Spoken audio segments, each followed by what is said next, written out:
परिंदों को मंजिल मिलेगी यकीनन, ये फैले हुए उनके पर बोलते हैं। अक्सर वो लोग खामोश रहते हैं जमाने में जिनके हुनर बोलते हैं। नमस्कार, मैं देवेश शुरुआत करता हूँ आज क्लास 12 के चैप्टर 2 की, जिसका नाम है sexual reproduction in flowering plants. Chapter 2 आज चैप्टर 2 की पहली क्लास है। इसमें मैं एनसीईआरटी बेस्ड टॉपिक सारे कवर करूंगा और आप लोग इस चैप्टर के प्रॉपर नोट्स बनाएंगे कॉपी में। जो भी चीजें ऑन बोर्ड होंगी या मैं डिक्टेट करूंगा वो सब आपको नोट करना है। Chapter 2 sexual reproduction in flowering plants.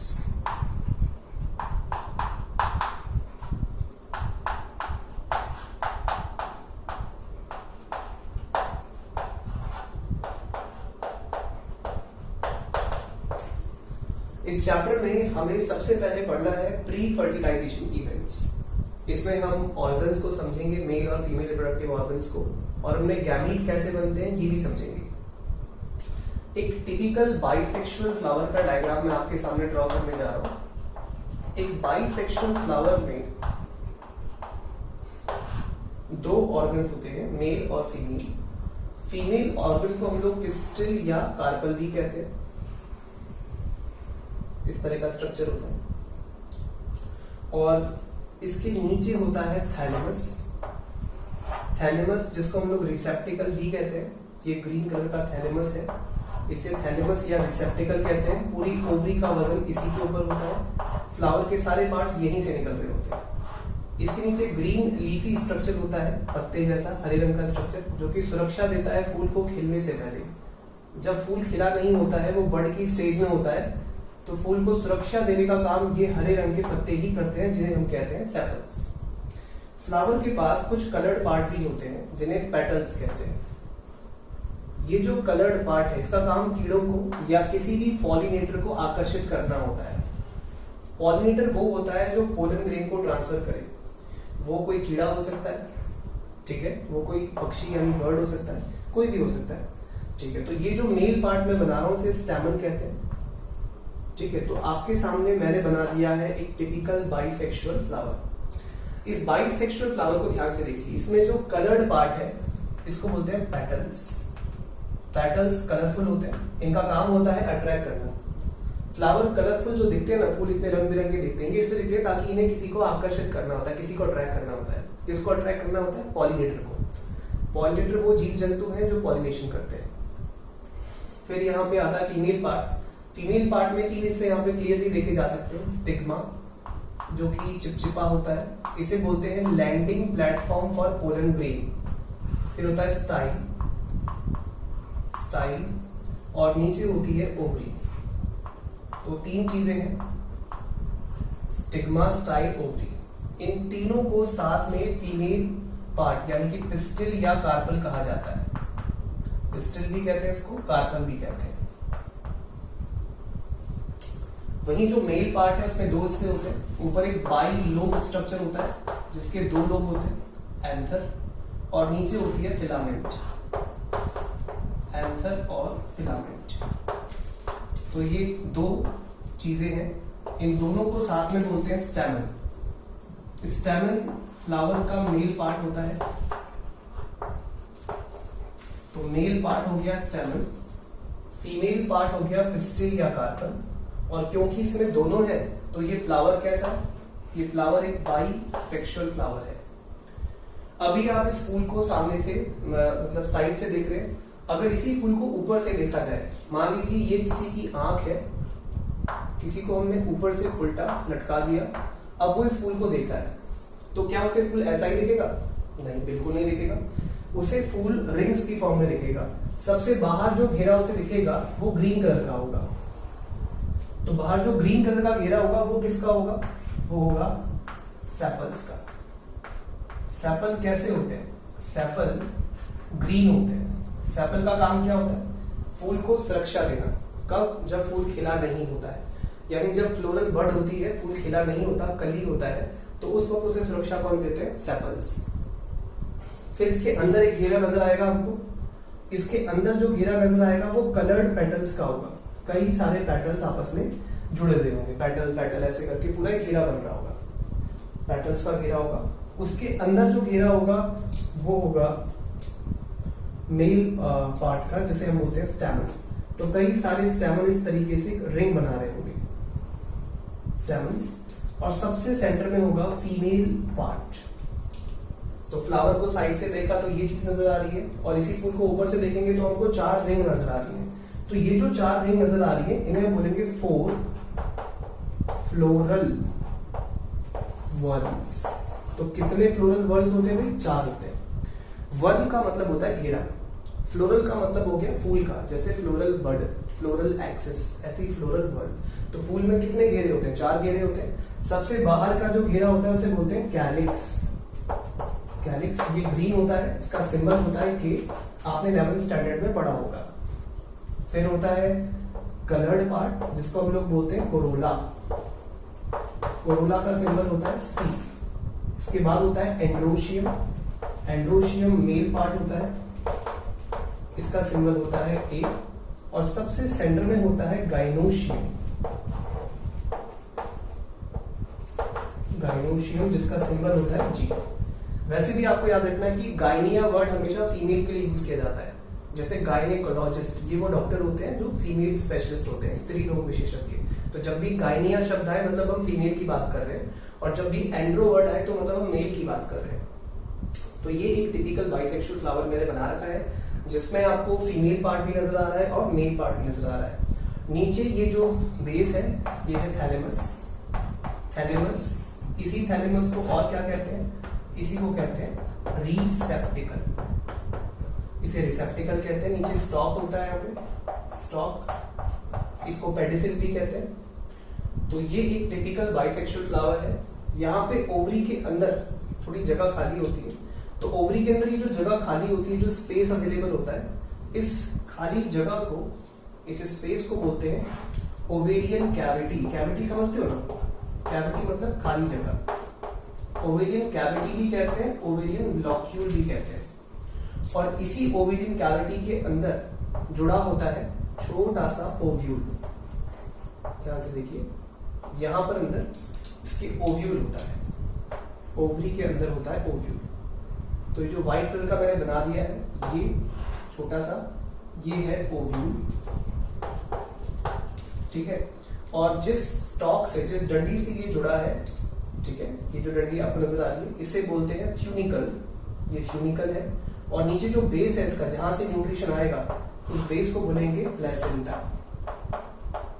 तो प्लेसेंटा, प्लेसेंटा से जुड़ा है एक स्टॉक, एक डंडी जुड़ी है, जिसको हम लोग बोलते हैं फ्यूनिकल। और उसके अंदर जुड़ा है ओव्यूल।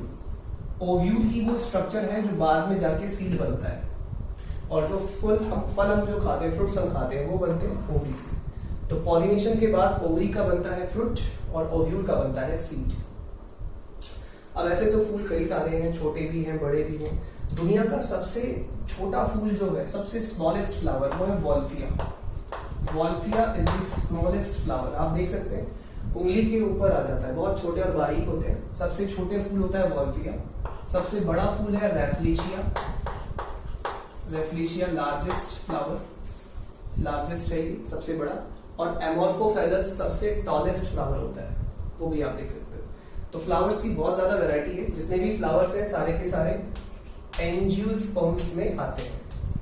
एंजियोस्पर्म्स, एंजियोस्पर्म्स को हम लोग बोलते हैं फ्लावरिंग प्लांट। लेकिन चीजें वैसी होती नहीं जैसी दिखती हैं। आपको 9th क्लास से पढ़ा रहे होंगे कि एंजियोस्पर्म्स आर फ्लावरिंग प्लांट्स, लेकिन याद रखना कि एंजियो और स्पर्म 2 अलग शब्द हैं, जिसमें स्पर्म का मतलब होता है सीड और एंजियो का मतलब होता है वेसल्स।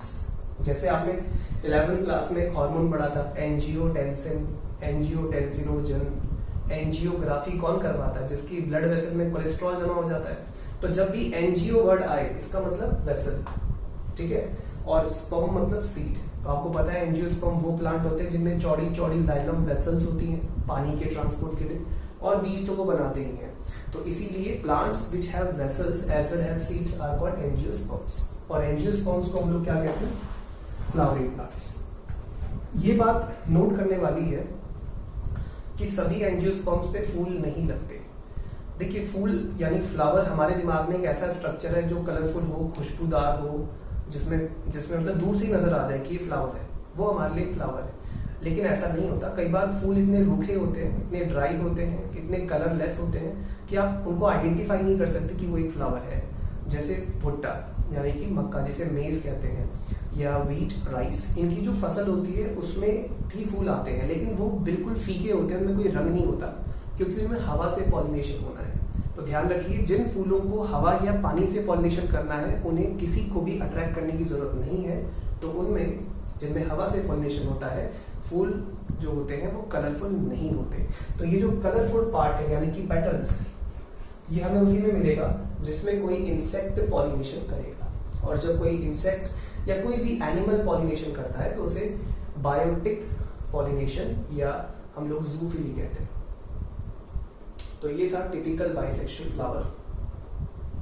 एनसीईआरटी पेज नंबर 21 पे अब हमारा टॉपिक है स्टेमन, माइक्रोस्पोरेंजियम एंड पोलन ग्रेन्स।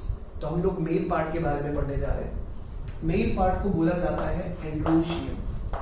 ध्यान रहे, एंड्रो का मतलब होता है मेल, तो एंड्रोशियम हो गया मेल रिप्रोडक्टिव यूनिट। और एंड्रोशियम घेरा होता है, वर्ग होता है, वर्ग ऑफ स्टेमन्स। जब कई सारे स्टेमन एक साथ प्रेजेंट हो तो उनके घेरे को बोलते हैं हम लोग एंड्रोशियम। जैसे पेटल्स का जो वर्ग है उसे बोलते हैं कोरोला, सेपल्स के वर्ग को बोलते हैं कैरिक्स। ऐसे ही एंड्रोशियम स्टेमन्स के वर्ग को कहते हैं। अगर कई सारे स्टेमन एक साथ हो, जैसे मान लीजिए ये सारे के सारे स्टेमन्स हैं, ये अलग अलग कलर के स्टेमन है, अगर ये सारे स्टेमन एक साथ हो, ठीक है, इनका एक घेरा हो पूरा, तो उसको बोलेंगे हम लोग एंड्रोशियम। तो whorl of stamen is known as androecium. अब स्टेमन का स्ट्रक्चर देख लेते हैं कैसा दिखता है। स्टेमन में एक फिलामेंट होती है, फिलामेंट वो डंडी होती है जो इसको जोड़ती है नीचे थैलेमस से। थैलेमस आप जानते हैं ओरिजिन होता है, सभी के सभी floral appendages, floral parts thalamus से ही अराइज होते हैं। तो नीचे थैलेमस है, थैलेमस से जुड़ा है फिलामेंट, और फिलामेंट के ऊपर बाइलोब स्ट्रक्चर होता है। ये जो बाइलोब स्ट्रक्चर आपको दिख रहा है, मैं बना रहा हूँ, ये होता है एंथर। तो एंथर कैसा स्ट्रक्चर है? एंथर एक बाइलोब स्ट्रक्चर है, और इस एंथर के बीच में से एक लाइन पास हो रही होती है जिसे हम लोग फरो या ग्रूव भी कहते हैं। ठीक है, तो ये एक टिपिकल स्टेमन का स्ट्रक्चर है जिसमें ये ऊपर एंथर दिख रहा है हमको। एंथर जो कि एक बाइलोब स्ट्रक्चर है। बाई का मतलब होता है दो, और लोब का मतलब होता है हिस्से, तो इसके दो हिस्से होते हैं, बाइलोब स्ट्रक्चर। नीचे ये जो स्ट्रक्चर आपको दिख रहा है इसे बोलते हैं फिलामेंट, फिलामेंट, और सबसे नीचे ये है थैलेमस, और थैलेमस से नीचे स्टॉक, जैसे पेडिसिल भी कहते हैं। तो ये जो फिलामेंट है इसके दो एंड हो गए, एक शुरुआती और एक आखिरी। आपको याद रखना है कि बायोलॉजी में शुरुआत की चीज को बोलते हैं हमेशा प्रॉक्सिमल। प्रॉक्सिमल का मतलब होता है पहले, तो प्रॉक्सिमल हमेशा होगा पहले के लिए। जैसे आपने नेफ्रॉन में पढ़ा था प्रॉक्सिमल कॉन्वोल्यूटेटिव। और बाद वाले हिस्से को हमेशा बोलते हैं डिस्टल, बाद वाले को हमेशा कहा जाता है डिस्टल। तो अगर आपसे एग्जामिनर ने क्वेश्चन पूछ लिया कि भाई हाँ भाई स्टेमन के बारे में पढ़ा है तो आंसर करो। अगर आपसे पूछ लिया टीचर ने कि बताओ स्टेमन में जो फिलामेंट होती है उसके प्रॉक्सिमल एंड से क्या जुड़ा होता है, तो आप बोलेंगे कि प्रॉक्सिमल एंड से थैलेमस जुड़ा होता है। और अगर टीचर ने आपसे पूछा कि फिलामेंट के डिस्टल एंड से कौन जुड़ा होता है, तो आपने आंसर देना है एंथर जुड़ा होता है, क्योंकि डिस्टल का मतलब होता है बाद में, प्रॉक्सिमल का मतलब पहले। तो ये फिलामेंट है, फिलामेंट के डिस्टल एंड पे होता है एंथर, और प्रॉक्सिमल एंड पे होता है थैलेमस। थैलेमस जिससे बाकी सारे फ्लोरल पार्ट्स निकलते हैं। एक यंग एंथर ऐसा ही दिखता है, बाइलोब।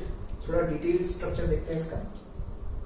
मान लीजिए इसी एंथर को हमने यहाँ से कट कर दिया, इसको ऐसे कट कर दिया, तो हमें दिखेगा इसका टीएस, यानी कि transverse section of young anther. तो एक यंग एंथर का अगर ट्रांसवर्स सेक्शन हम देखते हैं तो कैसा दिखेगा, तो देखिए transverse section of a young anther, इस तरीके से बनाना है आपको, इस तरीके से।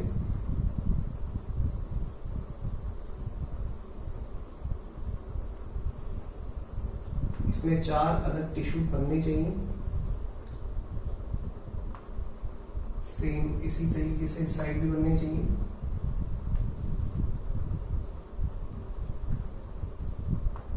इसमें अंदर क्रैक्स, दरारें जानी चाहिए इस तरीके से।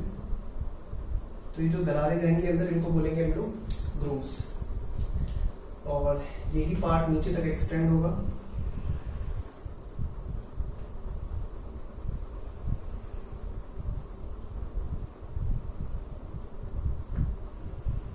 यहां तक आएगा ये, ठीक है। और ये जो बात का हिस्सा है ये भी आगे कनेक्ट होगा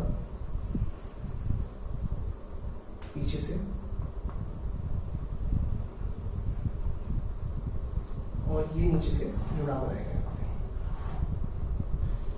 देखिए डायग्राम सिंपली मैं पिक्चर से दिखा भी सकता था, जैसे और पिक्चर भी मैं दिखाता हूँ। डायग्राम बनाने के पीछे मेरा उद्देश्य क्या है, मैं क्यों डायग्राम बना रहा हूँ।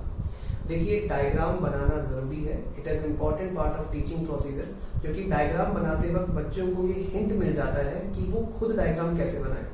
सो if you want to learn how to draw a diagram, तो ध्यान से देखो कि मैं कैसे ड्रॉ करता हूँ डायग्राम। जिस पॉइंट से मैं शुरू करता हूँ आप भी वैसे ही स्टार्ट करो, आसानी से बन जाएगा, और जितना प्रैक्टिस करोगे उतना ईजी बनता है। तो ये हमने एंथर को ऐसे काट रखा है। एंथर को आपको पता है, अगर ऊपर से देखेंगे तो इसमें से 2 लोब नजर आते हैं क्लियर। एंथर एक बाइलोब स्ट्रक्चर है, इस तरह का बाइलोब। हमने इसी को काट दिया तो हमें ये नजर आ रहा है। अब एंथर के अंदर यहाँ पर ये जो टिश्यू है, इसके अंदर ये स्पोरोजिनस टिश्यू, स्पोरोजिनस टिश्यू यानी कि ये स्पोर्स को पैदा कर सकता है। स्पोर्स प्लांट में आपको पता है स्पोर्स बनते हैं, छोटे वाले माइक्रोस्पोर, बड़े वाले मेगास्पोर। तो ये ट्रांसवर्स सेक्शन है एंथर का, जिसके अंदर यहाँ पर हमें नजर आ रहा है स्पोरोजिनस टिश्यू। तो ये जो आपको साफ साफ 2 हिस्से नजर आ रहे हैं, जैसे ये एक हिस्सा पूरा नजर आ रहा है आपको, ठीक है, और एक ये हिस्सा पूरा नजर आ रहा है, ये वाला यहाँ से लेकर यहाँ तक ये पूरा। तो ये पूरा का पूरा हिस्सा बच्चों एक लोब है, इसको बोलते हैं लोब। और ध्यान से देखो, ऐसा पूरा कितने लोब है, ऐसे 2 लोब है। एक ये वाला पूरा लोब हो गया, ये पूरा एक लोब है, और ऐसे ये पूरा एक लोब है। तो कितने लोब हो गए एंथर में? 2। इसीलिए हम बोलते हैं anther is a bilobe structure. अच्छा, हर लोब में अगर आप ध्यान से देखोगे तो 2 जगह पे स्पोरोजिनस टिश्यू प्रेजेंट है। ये वाला टिश्यू, स्पोर बनाने वाला टिश्यू, इसे बोलते हैं स्पोरोजिनस टिश्यू। इसके अंदर स्पोर बनते हैं, स्पोरोजिनस टिश्यू। और ये 4 लेयर से ढका होता है। 4 लेयर इधर होती हैं, 1 2 3 4 ऐसी, 1 2 3 4 ऐसी, 1 2 3 4 ऐसी, 1 2 3 4। तो 4 लेयर हर जगह से होती है। तो वो 4 लेयर्स को हम लोग कलेक्टिवली बोलते हैं थैका, ठीक है। तो अगर आप ध्यान से देखेंगे तो पूरे एक लोब में, अगर मैं इस लोब की बात कर रहा हूं, मैं इस पूरे को एक लोब मान लेता हूं। ध्यान से देखिए, ये पूरा एक लोब है, ये येलो बॉक्स के अंदर पूरा एक लोब है, और ऐसे कितने लोब हैं? 2। तो एंथर कैसा हुआ हमारा? एंथर तो बाइलोब्ड हो गया। लेकिन इस बाइलोब्ड एंथर में अगर आप ध्यान से देखोगे तो एक थैका ये हो गया पूरा, ये एक थैका हो गया, और ऐसा ही एक थैका ये हो गया, ठीक है। ऐसे ही बच्चों ये वाला पूरा एक थैका हो गया ये, और ऐसा ही एक थैका ये भी हो गया। तो एक लोब में कितने थैका हुए? अगर मैं इस लोब की बात कर रहा हूं तो एक लोब में कितने थैका हो गए? 2 यानी कि डाई। तो इसीलिए एनसीईआरटी में लिखा है कि ईच लोब इज डाईथैकस। हर लोब में कितने थैका होते हैं? 2 थैका होते हैं। तो एक बार दोबारा से सुन लो, एंथर किसका पार्ट है? स्टेमन। स्टेमन किसका हिस्सा है? एंड्रोशियम। एंड्रोशियम क्या है? Whorl of stamen. कई सारे स्टेमन अगर एक साथ होंगे तो उसे बोलते हैं एंड्रोशियम। स्टेमन के कितने हिस्से होते हैं? स्टेमन के 2 हिस्से होते हैं। एक होता है एंथर नंबर 1, और दूसरा होता है फिलामेंट। फिलामेंट के कितने एंड होते हैं? 2 एंड होते हैं, डिस्टल और प्रॉक्सिमल। डिस्टल एंड से क्या जुड़ता है? एंथर। एंथर कैसा स्ट्रक्चर है? तो बोलना है एंथर एक बाइलोब स्ट्रक्चर है। कैसा स्ट्रक्चर है एंथर? एंथर एक बोलेंगे बाइलोब स्ट्रक्चर है। एंथर में 2 लोब होते हैं, ठीक है। और ये पूरा एक लोब है, ये पूरा एक लोब है। तो कितने लोब हो गए? 2। अब लोब को ध्यान से देखा था, उसमें 4 लेयर ऐसे दिखी, 4 लेयर ऐसे दिखी, 4 लेयर ऐसे। तो हम ये भी तो कह सकते हैं कि ये जो 4 लेयर है एक साथ क्या है? थैका। ठीक है, थिक है ना, मोटी है, इसीलिए वर्ड क्या बना? थैका। थैका वर्ड थिक से आया, मोटे से आया। तो ये चारों लेयर एक साथ होगी थैका। और एक लोब में कितने थैका आ रहे हैं? भाई देखो 4 बाउंड्री यहाँ है, 4 बाउंड्री यहाँ है, तो एक लोब में 4 बाउंड्री कितनी बार है? 2 बार। तो ये जो थैका है कि एक लोब में 2 बार आ रहा है, इसका मतलब ये पूरा एक लोब 2 थैका वाला है, यानी ईच लोब इज डाइथैकस। हर लोब कैसा है? डाइथैकस है। अब इसमें एक पर्टिकुलर हिस्सा अगर हम उठा लें इसमें से, मान लीजिए हम एक पार्ट इसका अलग कर देते हैं, थोड़ा सा हिस्सा इसमें से निकाल देते हैं। तो अब देख लीजिए, ये जो एक थैका है, ये वाला हिस्सा अगर पूरा बाहर निकाल लिया जाए, मान लीजिए ये पूरा हिस्सा निकाल लेते हैं, ये पूरा जो रेड लाइन के अंदर है, अगर इस चीज को बाहर निकाल लिया जाए तो हमें मिलेगा TS, transfer section of micro, यानी कि छोटा, स्पोरेंजियम। TS ऑफ माइक्रोस्पोरेंजियम, यानी कि जहां पे मेल के स्पोर बनेंगे उसका ट्रांसफर सेक्शन देख रहे हैं। तो ट्रांसफर सेक्शन माइक्रोस्पोरेंजियम का NCERT में दिया हुआ है, बहुत इंपॉर्टेंट है। इसमें सबसे बाहर एक लेयर होती है, सबसे बाहर, और सबसे बाहर की लेयर याद करने वाली है ही नहीं, जो बहुत कॉमन सेंस वाली बात है कि सबसे बाहर की लेयर हमेशा एपिडर्मिस होती है। तो सबसे बाहर की लेयर होगी एपिडर्मिस, आउटर बाउंड्री, ये एपिडर्मिस है, आउटर लेयर। सबके केस में, प्लांट एनिमल जो मर्जी पढ़ लो तुम, सबसे आउटर बाउंड्री का नाम हमेशा क्या होता है? एपिडर्मिस। एपिडर्मिस के बाद आती है एंडोथीशियम, यानी अंदर वाली मोटी लेयर, ये आ गई एंडोथीशियम। एंडोथीशियम बोलते हैं इसको।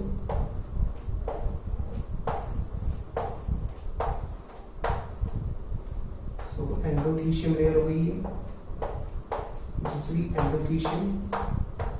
तो सबसे बाहर क्या है? एपिडर्मिस, उसके अंदर एंडोथीशियम। एंडोथीशियम के बाद आती है मिडल लेयर्स, ये middle layers. Middle layers 2-3 layer एक साथ होती हैं, ये हो गई मिडल लेयर्स। और मिडल लेयर्स के अंदर आती है टेप्टम। तो सबसे अंदर जो सेल है, जो न्यूट्रिशन देगी, डेवलपिंग पोलन ग्रेन्स को खाना देगी, उन सेलों का नाम है टेप्टम, टेप्टम सेल्स। तो ये ऑरेंज कलर की जो मैं सेल बना रहा हूँ, इनमें न्यूक्लियस 2 है, किसी में 3 न्यूक्लियस है, मतलब एक से ज्यादा न्यूक्लियस है हर सेल में, मोर देन 1 न्यूक्लियस। आपको पता है ना ऐसी कंडीशन को क्या बोलते हैं? मल्टी न्यूक्लिएटेड तो बोलते ही है, मतलब अगर एक सेल में एक से ज्यादा न्यूक्लियस हो तो उसे क्या बोलते हो? Multi nucleated. और क्या बोलते हो? और उसको बोलते हैं सेंसाइटियम या सेंसाइशियम भी कह सकते हो। तो सेंसाइटियम यानी मल्टी न्यूक्लिएटेड होती है टेप्टम की सेल्स। मैं दोबारा बोल रहा हूँ, सबसे बाहर की जो लेयर है, सबसे बाहर की जो लेयर है उसका नाम है एपिडर्मिस, एपिडर्मिस। उसके अंदर जो ब्लू लेयर है उसका नाम है एंडोथीशियम, एंडोथीशियम। एंडोथीशियम के अंदर जो येलो लेयर है, ये वाली, इसका नाम है मिडल लेयर्स, मिडल लेयर्स। और सबसे अंदर जो ये ऑरेंज कलर की लेयर आपको दिख रही है, न्यूट्रिएंट से भरी हुई, इसका नाम है टेप्टम। तो टोटल कितनी लेयर होगी? 4 लेयर।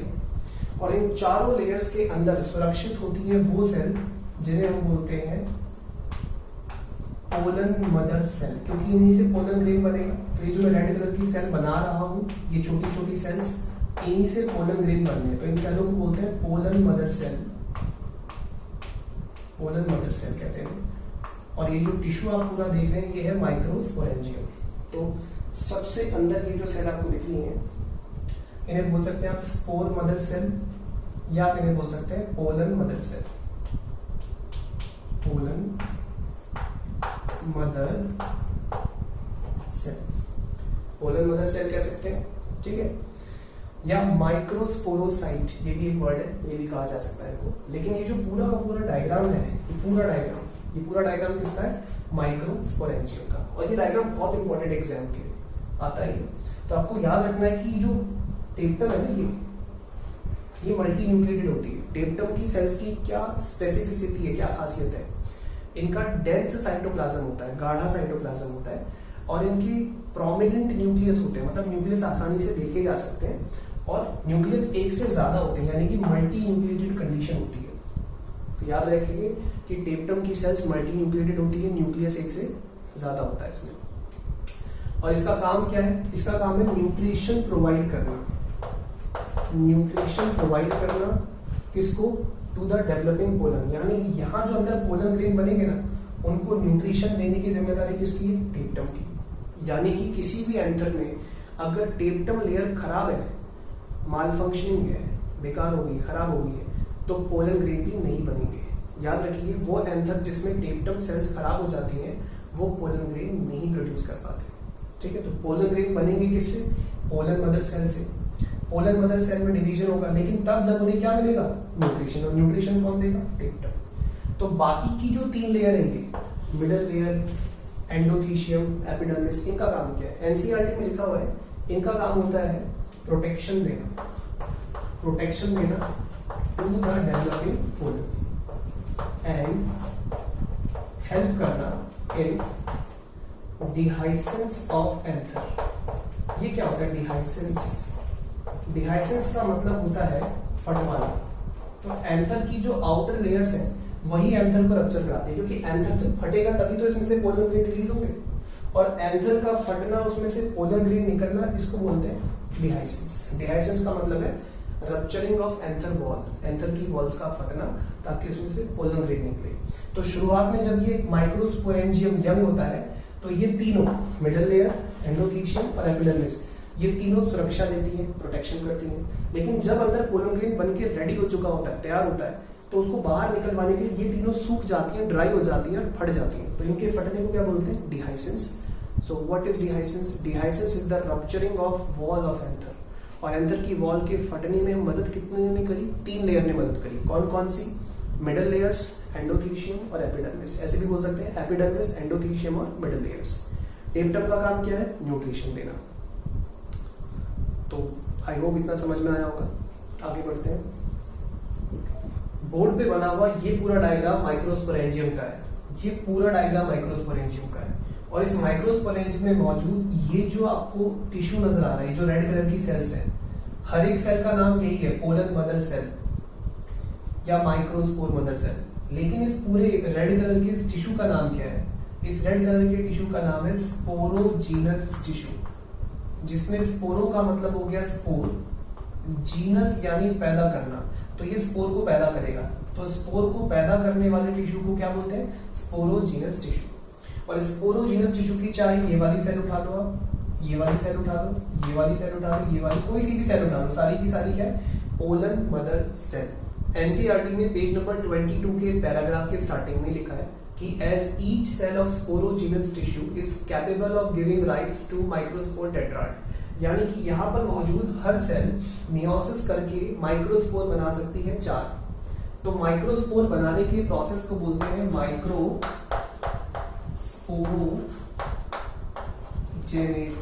जेनेसिस का मतलब क्या होता है, फॉर्मेशन। माइक्रोस्पोर बनाने का प्रोसेस कहलाता है माइक्रोस्पोरोजेनेसिस। यानी कि ये जो अंदर रेड कलर की सेल है, अगर इनसे पोलन ग्रेन बनाना है तो प्रोसेस का नाम क्या हुआ, माइक्रोस्पोरोजेनेसिस, यानी माइक्रोस्पोर बनाने का प्रोसेस। तो माइक्रोस्पोरोजेनेसिस जिस सेल में होता है उस सेल को हम लोग बोलते हैं माइक्रोस्पोर मदर सेल। ये जो माइक्रोस्पोर मदर सेल है इसी को एनसीईआरटी में बोला गया है पोलन मदर सेल। और पोलन मदर सेल को शॉर्ट में लिख सकते हैं पीएमसी। ये एक डिप्लॉइड सेल है, यानी कि इसके अंदर क्रोमोसोम के 2 सेट होते हैं। और आपने प्लॉइडी कॉन्सेप्ट वाला वीडियो देखा होगा, और नहीं देखा तो जरूर देखो, क्योंकि प्लॉइडी कॉन्सेप्ट वाला वीडियो बहुत स्पेशल है। उसमें सब कुछ दे रखा है कि क्या होती है प्लॉइडी, कैसे चेंज होती है, सब कुछ बता रखा है। तो ये माइक्रोस्पोर मदर सेल है। ये mother cell, microspore mother cell अगर मियोसिस करे, मियोसिस कैसा डिवीजन है, मियोसिस रिडक्शनल डिवीजन है। अगर ये मियोसिस करती है, रिडक्शनल डिवीजन करती है माइक्रोस्पोर मदर सेल, तो 4 आधी सेल बनेगी। कितनी आधी सेल बनेगी, 4। क्योंकि आपने सीखा हुआ है कि मियोसिस 2 स्टेप का होता है, मियोसिस 2 स्टेप का होता है, मियोसिस 1, मियोसिस 2।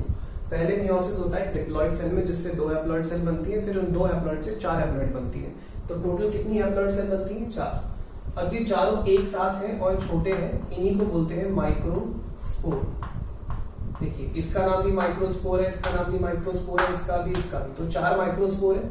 4 माइक्रोस्पोर को एक साथ बोलते हैं टेट्राड। टेट्राड का मतलब होता है ग्रुप ऑफ 4। तो ये हो गया microspore tetrad. Microspore mother cell में मियोसिस हुआ जिससे बना माइक्रोस्पोर टेट्राड। अब माइक्रोस्पोर टेट्राड की कोई भी एक सेल ले लेते हैं, कोई सी भी एक सेल, होना तो चारों के साथ है, लेकिन किसी एक का डेवलपमेंट देखते हैं। ये एक सेल न्यूट्रिशन लेगी, कहाँ से? टेप्टम से, और ये साइज में एक्सपेंड हो जाएगी, साइज में बढ़ गई। अब साइज में बढ़ने के बाद इस एक सेल के अंदर अनइक्वल माइटोसिस होगा। अनइक्वल माइटोसिस मतलब एक बनेगी छोटी सेल, इसके अंदर एक छोटी सी सेल बन जाएगी, इसके अंदर ये बन गई छोटी सी सेल, ये होता है मेल गैमेट जनरेटिव सेल। और जो बड़ी वाली सेल है उसका न्यूक्लियस टेढ़ा मेढ़ा रहेगा, ऐसा इर्रेगुलर शेप न्यूक्लियस। एनसीईआरटी में लिखा है इर्रेगुलर शेप न्यूक्लियस, यानी जो एक सेल थी, इस एक सेल का पहले एक ही न्यूक्लियस था, ऐसी ये 4 सेल थी। इन चारों का नाम क्या था? माइक्रोस्पोर। और चारों को एक साथ क्या बोलते थे? Microspore tetrad. ये कैसी सेल थी? हैप्लॉइड सेल, जो कि किससे बनी? मियोसिस से। मियोसिस किस में हुआ? माइक्रोस्पोर मदर सेल में मियोसिस हुआ। माइक्रोस्पोर मदर सेल कैसी थी? डिप्लॉइड। क्या हुआ? मियोसिस से क्या बना? Microspore tetrad. ये कैसी सेल है? हैप्लॉइड। अब इस एक सेल के अंदर डेवलपमेंट होता है इसका, ठीक है? डेवलपमेंट, डेवलपमेंट का मतलब आप लोग जानते हैं ना, डेवलपमेंट का मतलब 2 चीजों से होता है, 2 चीजें, ग्रोथ एंड डिफरेंशिएशन। तो जब ये सेल बड़ी हुई तो इसमें अनइक्वल माइटोसिस हुआ, और अनइक्वल माइटोसिस से बनी एक बड़ी सेल। तो जो बड़ी वाली सेल है उसको बोलते हैं हम लोग वेजिटेटिव सेल। बड़ी वाली सेल को बोलते हैं वेजिटेटिव सेल। और जो इसके अंदर छोटी सेल आ रही है ब्लू कलर की, ये वाली ब्लू वाली सेल, इसको बोलते हैं जेनरेटिव सेल। जेनरेटिव, ये पैदा करेगी। पैदा किसको करेगी? नेक्स्ट जनरेशन को। तो जो मेल गैमेट का काम कर रहा है वो कौन है? Generative cell. देखिए जनरेटिव सेल भी हैप्लॉइड है, वेजिटेटिव सेल भी हैप्लॉइड है। दोनों हैप्लॉइड क्यों है? क्योंकि दोनों माइटोसिस से बने। किससे बने? माइटोसिस से। और माइटोसिस किसमें हुआ था? माइक्रोस्पोर के अंदर, ठीक है? माइक्रोस्पोर के अंदर क्या हुआ? माइटोसिस। चारों के अंदर अलग अलग हुआ होगा, लेकिन अभी हम बात इसकी कर रहे हैं, इसकी कर रहे हैं, हम इसकी बात कर रहे हैं। इसमें क्या हुआ? माइटोसिस। माइटोसिस कैसा हुआ? अनइक्वल। एक बनी बड़ी सेल, बड़ी वाली कौन सी? Vegetative cell. और एक बनी छोटी सेल, छोटी वाली कौन सी? Generative cell. ये बन गया 2 सेल वाला स्ट्रक्चर। अब इसके ऊपर एक सॉफ्ट लेयर आ जाती है, अंदर से एक सॉफ्ट लेयर आ जाएगी। ये जो सॉफ्ट लेयर आप देख रहे हो इसको बोलते हैं इंटाइन लेयर। इंटाइन क्यों बोला? क्योंकि अंदर वाली लेयर है। और इसी के बाहर एक हार्ड लेयर आ जाती है, बाहर से हार्ड होती है। ये जो बाहर की हार्ड लेयर है इसको बोलते हैं एक्साइन लेयर, ठीक है? तो बाहर की हार्ड लेयर का नाम है एक्साइन लेयर। एक्साइन हार्ड होती है और अंदर की सॉफ्ट लेयर का नाम है इंटाइन। इंटाइन अंदर है, इंटाइन बाहर कौन है? एक्साइन। और ये जो स्ट्रक्चर आप पूरा देख रहे हो ये स्ट्रक्चर है पोलन ग्रेन का। पोलन ग्रेन के अंदर क्या मेल गैमेट है? इसके अंदर बिल्कुल है। क्या नाम है उसका? Generative cell. तो जो मेल गैमेट है इसके अंदर, उस वजह से पोलन ग्रेन को हम लोग और क्या कहते हैं? पोलन ग्रेन को हम बोलते हैं मेल गैमीटोफाइट, क्योंकि इसके अंदर मेल गैमेट कैरी हो रहा है। क्योंकि इसके अंदर मेल गैमेट कैरी हो रहा है तो इसको बोलेंगे मेल गैमीटोफाइट, ठीक है? तो अगर क्वेश्चन पूछा जाए स्कूल में कि पोलन ग्रेन क्या रिप्रेजेंट करता है एंजियोस्पर्म का, तो आपका आंसर होना चाहिए कि पोलन ग्रेन रिप्रेजेंट करता है मेल गैमीटोफाइट को, ठीक है? पोलन ग्रेन रिप्रेजेंट करता है मेल गैमीटोफाइट को। पोलन ग्रेन, ये जो स्ट्रक्चर आप देख रहे हो उसमें कितनी सेल है? इसमें 2 सेल है, इसे बोलते हैं 2 सेल स्ट्रक्चर। ये 2 सेल वाला स्ट्रक्चर है। और ये जो 2 सेल स्ट्रक्चर है ना, ऐसा 60% एंजियोस्पर्म में होता है। तो 60% जो एंजियोस्पर्म है, 60% फूल देने वाले पौधे हैं। तो एंजियोस्पर्म फूल देने वाले पौधे हैं। और आपको याद रखना है कि जो 60% एंजियोस्पर्म है उनके अंदर यही कंडीशन होती है, 2 सेल होती है उसमें पोलन ग्रेन में, 2 सेल स्टेज। बाकी के जो 40% एंजियोस्पर्म है उनमें ये जनरेटिव सेल माइटोसिस कर लेती है। तो जब ये माइटोसिस कर लेगी तो ये कितने हो जाएंगे? तो माइटोसिस का मतलब क्या है? फोटोकॉपी करना किसी की भी। तो जब जनरेटिव सेल अपनी फोटोकॉपी कर लेगी तो फिर कितनी हो जाएंगी? 2, और उन दोनों की प्लॉइडी भी हैप्लॉइड होगी। तो टोटल कितनी सेल हो जाएंगी? 3 हो जाएंगी। क्यों? एक तो होगी वेजिटेटिव सेल, जनरेटिव सेल ने क्या किया? माइटोसिस। तो जनरेटिव सेल से कितनी होगी? 2, तो 2 और 1 3 हो जाएंगी टोटल। ये जो वेजिटेटिव सेल आप देख रहे हो, ये वाली सेल, इस वेजिटेटिव सेल को ट्यूब सेल भी कहते हैं। क्यों कहते हैं ट्यूब सेल? क्योंकि जब पोलन ग्रेन स्टिग्मा पे लैंड होता है और पोलन ट्यूब बनती है तो पोलन ट्यूब इसी स्ट्रक्चर में से निकलती है। तो याद रखना, पोलन ट्यूब किसकी वजह से बनती है? Vegetative cell. मेल गैमेट जिंदा किसकी वजह से रहता है? Vegetative cell. मेल गैमेट को खाना कौन देता है खाने के लिए? Vegetative cell. तो वेजिटेटिव सेल एक तरीके से टिफिन बॉक्स, लंच बॉक्स की तरह है। किसके लिए? Generative cell. जनरेटिव सेल क्या है? जनरेटिव सेल मेल गैमेट है, और ये दोनों पैक्ड होते हैं कितनी लेयर में? 2 लेयर में। अंदर वाली लेयर इंटाइन, बाहर वाली लेयर एक्साइन। ठीक है, तो आपको एक चीज और याद रखनी है कि ये जो इंटाइन लेयर होती है ये बहुत सॉफ्ट होती है, कंटिन्यूअस होती है। क्या होती है? सॉफ्ट होती है, कॉन्टिन्यूअस होती है। इसमें कहीं कोई गैप नहीं होता। ये बनी होती है सेल्यूलोज प्लस पैक्टिन की। तो सेल्यूलोज और पैक्टिन की बनी हुई होती है इंटाइन लेयर। इंटाइन लेयर 2 चीजों की बनी होती है, सेल्यूलोज और पैक्टिन की। वहीं जो एक्साइन लेयर है वो बनी होती है स्पोरोपोलिन की। स्पोरोपोलिन, याद रखना है आपको ये नाम, sporopollenin. Sporopollenin toughest organic material है। मटेरियल आपने बहुत सारे देखे होंगे, सीमेंट, स्टील, लेकिन ऑर्गेनिक का मतलब होता है कार्बन और हाइड्रोजन से बना हुआ। ऑर्गेनिक सब्सटेंसेस में आता है प्रोटीन, फैट। लेकिन याद रखना, स्पोरोपोलिन एक ऐसा ऑर्गेनिक मटेरियल है जो किसी भी एंजाइम से नष्ट नहीं होता। कोई कितना ही खतरनाक एसिड इस पे गिर जाए, इस पे कोई असर नहीं होता। कोई एल्कली यानी बेस भी अगर इस पे डाले तो उसका भी कोई असर नहीं होता। यानी ये पूरी तरीके से रेजिस्टेंट है, ये बिल्कुल ढीठ है, इस पे किसी का असर नहीं होता। किसी एंजाइम का असर नहीं होता, हाई टेम्परेचर का असर नहीं होता, एसिड का असर नहीं होता, एल्कली का असर नहीं होता। तो सभी चीजों पे बेअसर है, यानी बहुत ज्यादा मजबूत और टिकाऊ होता है। कौन? स्पोरोपोलिन। इसे हम कह सकते हैं टफेस्ट ऑर्गेनिक मटेरियल, और इसी की बनी होती है एक्साइन। लेकिन एक्साइन लेयर जो होती है ना, वो डिसकंटिन्यूअस होती है, मतलब इसमें जगह जगह गैप होते हैं, ऐसे छेद होते हैं, इस तरीके से छेद होते हैं। तो कौन सी लेयर डिसकंटिन्यूअस है? एक्साइन। इसमें छेद होते हैं, और इन छेदों को बोलते हैं हम लोग, ये जो छेद होते हैं इन छेदों को बोलते हैं जर्म पोर। क्यों बोलते हैं जर्म पोर? क्योंकि यहीं से पोलन ट्यूब निकलेगी। तो पोलन ट्यूब निकलने के लिए जो छोटे छोटे रास्ते होते हैं उनको बोलते हैं जर्म पोर। जर्म पोर पे कौन सी लेयर एब्सेंट है? एक्साइन। कौन सी लेयर प्रेजेंट है? इंटाइन। तो तुम ये मान के चलो कि पोलन ग्रेन के अंदर जितनी भी सेल है वो सब ढकी होती है इंटाइन से, फिर उसके ऊपर होती है एक्साइन, और जो एक्साइन होती है वो कहीं कहीं पर नहीं होती, जहां पर नहीं होती उसको बोलते हैं जर्म पोर। यहां से निकलती है पोलन ट्यूब। तो एक माइक्रोस्पोर मदर सेल से या एक पोलन मदर सेल से मियोसिस करके पहले 4 माइक्रोस्पोर बने, माइक्रोस्पोर, माइक्रोस्पोर, माइक्रोस्पोर, माइक्रोस्पोर। फिर माइक्रोस्पोर का हुआ डेवलपमेंट, यानी कि उसमें क्या हुआ? माइटोसिस। कैसा माइटोसिस हुआ? अनइक्वल। तो एक बनी बड़ी सेल का नाम वेजिटेटिव सेल, और एक बनी छोटी सेल का नाम जनरेटिव सेल। तो कितनी सेल बनी? 2। तो ये हो गया 2 सेल स्टेज या 2 सेल स्ट्रक्चर। तो बोलेंगे 2 सेल स्ट्रक्चर। और ये 2 सेल स्ट्रक्चर कितने % एंजियोस्पर्म निकालते हैं? 60%। यानी 60% एंजियोस्पर्म ऐसे हैं जो जब पोलन ग्रेन रिलीज करते हैं, पोलन ग्रेन छोड़ते हैं, अपने पराग के कण निकालते हैं, पोलन ग्रेन निकालते हैं, तो वो 2 सेल स्टेज में होते हैं। बाकी के जो 40% होते हैं, रिमेनिंग 40%, तो 40% में क्या होता है? 3 सेल स्टेज होती है, यानी इनमें 3 सेल होती है। 3 सेल कैसे? देखो अभी तो 2 है, 3 कैसे हो जाएंगी? 3 ऐसे होंगी, जो जनरेटिव सेल है ना ये माइटोसिस कर लेगी। जनरेटिव सेल क्या कर लेगी? माइटोसिस। तो जब जनरेटिव ने माइटोसिस कर लिया तो 1 से कितनी हो गई? 2, और ये तो रहेगी ना पहले से, तो टोटल कितनी हो जाएंगी? 3। तो वो 40% होगा। तो बाकी के 40% एंजियोस्पर्म कैसे? 3 सेल स्टेज वाले। 60% कैसे? 2 सेल स्टेज वाले।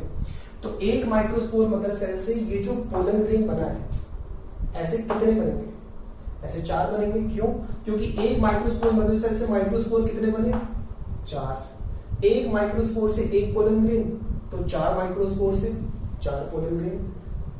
एक माइक्रोस्पोर से एक पोलन ग्रेन बनता है, तो 4 माइक्रोस्पोर से 4 पोलन ग्रेन, यानी कि एक microspore mother cell 4 pollen grain बनाती है। ये बात लिख सकते हैं हम कि एक पोलन मदर सेल बनाती है 4 पोलन ग्रेन। ठीक है, ये बात आपको याद रखनी है। और ये जो प्रोसेस होता है ना पोलन ग्रेन बनाने का, इस प्रोसेस को बोलते हैं माइक्रोस्पोरोजेनेसिस। ये कौन से टिश्यू में होता है? स्पोरोजीनस टिश्यू में। ये टिश्यू कितनी लेयर से प्रोटेक्टेड होता है? 4, एपिडर्मिस, एंडोथीशियम, मिडल लेयर्स और टेप्टम। दोबारा से देख लीजिए, सबसे बाहर कौन है? एपिडर्मिस, फिर एंडोथीशियम, फिर मिडल लेयर, सबसे अंदर कौन है? टेप्टम। इनमें इन चारों लेयर में सबसे जरूरी लेयर कौन सी है? टेप्टम, क्योंकि वो न्यूट्रिशन देती है किसको? डेवलपिंग पोलन ग्रेन्स को। पोलन ग्रेन कौन सी सेलों से बनते हैं, कौन सी सेलों से पैदा होते हैं? तो आंसर है पोलन मदर सेल्स। ठीक है, और पोलन मदर सेल्स को अगर मैं इकट्ठा कर दूं एक साथ तो क्या बोलेंगे उनको? Sporogenous tissue. क्या बोलेंगे? Sporogenous tissue. स्पोरोजीनस टिश्यू की हर सेल, कोई सी भी सेल उठा लो, कोई सी भी सेल, पेज नंबर 22 जो है ना एनसीईआरटी का, उसके लास्ट पैराग्राफ के स्टार्टिंग में लिखा हुआ है कि each cell is a potential, potential मतलब दम रखती है, each cell is a potential pollen और माइक्रोस्पोर मदर सेल। तो जब हर सेल दम रखती है डिवाइड करने का, तो वो करेगी कौन सा डिवीजन? Reductional division. क्या बोलते हैं इसको? मियोसिस। तो मियोसिस करने से पहले सेल कैसी थी? डिप्लॉइड। मियोसिस करने के बाद सेल कैसी बनी? हैप्लॉइड, हैप्लॉइड, हैप्लॉइड और हैप्लॉइड। ठीक है, कितने हैप्लॉइड सेल बनी? 4। चारों को एक साथ क्या बोलते हैं? Microspore tetrad. इसका क्या हुआ? डेवलपमेंट, उसमें क्या हुआ? माइटोसिस, और बन गया पोलन ग्रेन। तो पोलन ग्रेन बनने का ये प्रोसेस कहलाता है माइक्रोस्पोरोजेनेसिस। आई होप इतना समझ में आया होगा। अगर समझ में आया है तो वीडियो को लाइक जरूर करें, कमेंट बॉक्स में वैल्यूएबल कमेंट जरूर करें और वीडियो को ज्यादा से ज्यादा शेयर करें। चैनल के सब्सक्राइबर्स बढ़ाने में मेरी ज्यादा से ज्यादा हेल्प करें। Thank you.